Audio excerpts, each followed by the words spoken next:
Okay, my name is Dakota Peterson. This is question 1 on the midterm.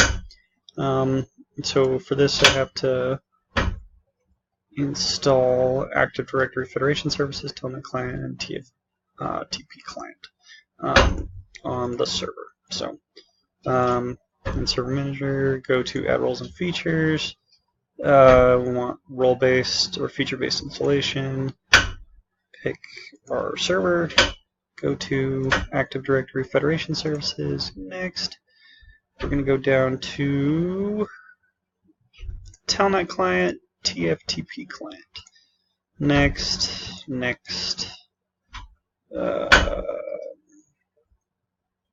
Okay, install. Starting installation. Yeah, so that's how you do it. Super easy. But yeah, I'm gonna let it do its thing. Let me make sure I'm not missing anything. But yeah.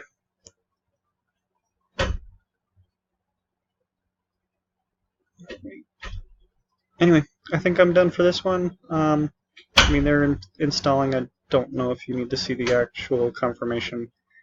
But I mean, this is how you do it. Sorry for the background noise. My apartment radiator is acting up. So.